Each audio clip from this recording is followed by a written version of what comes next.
नाज़रीन कराम, आप देख रहे हैं हमारा यूट्यूब चैनल खान के दीवाने। उम्मीद करता हूँ आप सब लोग खैरियत से होंगे।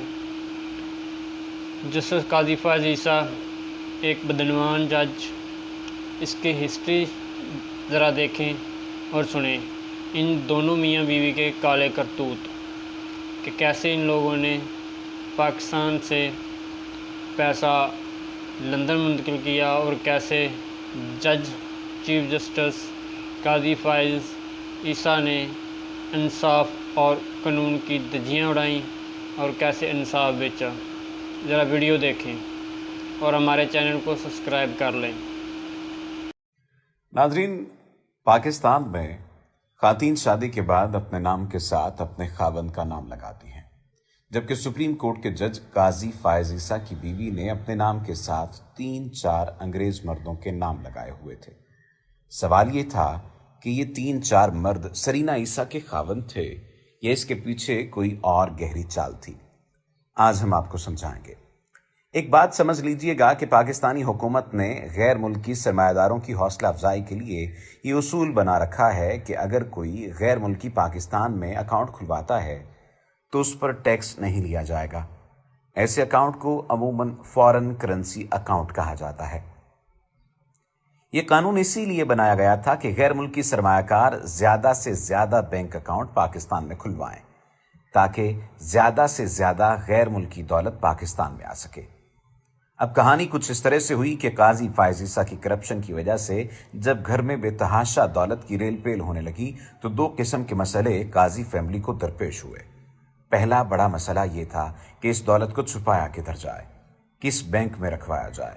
एक तरीका तो ये था कि इस सारी दौलत का सोना खरीदा जाता और जमीन में दबा दिया जाता, मगर इसमें मसला ये था कि काजी फ़ाज़ ईसा जब से सुप्रीम कोर्ट के जज बने थे, हर रोज नोटों के भरे ब्रीफकेस उनके घर पहुंच रहे थे। यानी एक मुसलसल अमल था और इस दौलत को छुपाने के लिए हर रोज सोना नहीं खरीदा जा सकता था। लिहाजा इस दौलत को छुपाने के लिए किसी ऐसे बैंक अकाउंट की जरूरत थी जो FBI और दीगर ऐसे इदारों की नजरों से ओझल भी होता और उस पर टैक्स की कटौती भी ना हो पाती। तब इस मसले को हल करने के लिए काजी फ़ाज़ ईसा ने अपनी बीवी ज़रीना ईसा की एक जाली शनाख्त बनाई। उन्होंने अपनी बीवी ज़रीना ईसा का नाम ज़रीना मॉन्स्ट्राट करीरा खोसा रखा और उनको स्पेनिश नेशनल जाहिर करके इसी नाम से उनका पासपोर्ट बनवाया और इस पासपोर्ट की बुनियाद पर उनका फॉरेन करेंसी अकाउंट खुलवाया और सारी गैर कानूनी दौलत उन्होंने इस अकाउंट में फेंकना शुरू की। अब गौर कीजिएगा कि FBI और करप्शन की छानबीन करने वाले दीगर इदारे काजी फ़ाज़ ईसा की बीवी ज़रीना ईसा को तो जानते थे, मगर ज़रीना मॉन्स्ट्राट करीरा खोसो को बिल्कुल नहीं जानते थे। हालांकि ये दोनों एक ही शख्सियत के 2 नाम थे।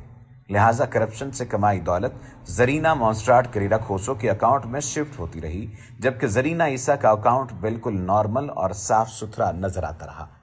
गौर कीजिएगा कि किस तरह पाकिस्तान की आला अदलिया के एक जज ने फ्रॉड की एक नई तारीख रकम की। अब उधर सवाल ये पैदा होता है कि जज साहब पकड़े कैसे गए।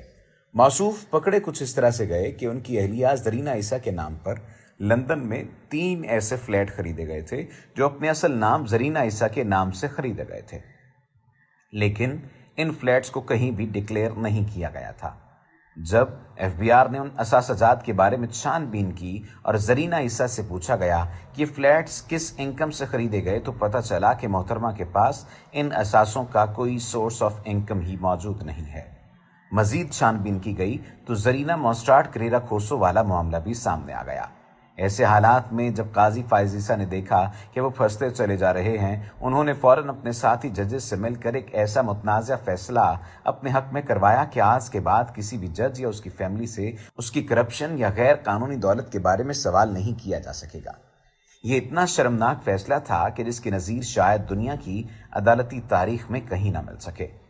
नाजरीन, जज निज़ाम इंसाफ की इकाई और दहाई दोनों होते हैं। अगर जज करप्शन पर उतर आए तो नस्लें तबाह हो जाती हैं और जवाल का सूरज इस कौम पर पूरी आबोताब से चमकने लगता है। आज अगर पाकिस्तान को बेहतर करना है तो पाकिस्तान के निज़ाम इंसाफ को बेहतर करना होगा। अगर निज़ाम इंसाफ को बेहतर करना है तो जजों के लिए मेरिट और सलाहियत जांचने का कोई वाज़ेह तरीकाकार वज़ा करना पड़ेगा। आज पाकिस्तान में जज बनने के लिए कोई वाज़ेह मेरिट नहीं है। اگر ہم نے نظام انصاف کو میرٹ کی بنیادوں پر استوار نہ کیا تو پاکستانی معاشرہ انارکی کا شکار ہو کر تباہی کے راستے پر گامزن ہو جائے گا۔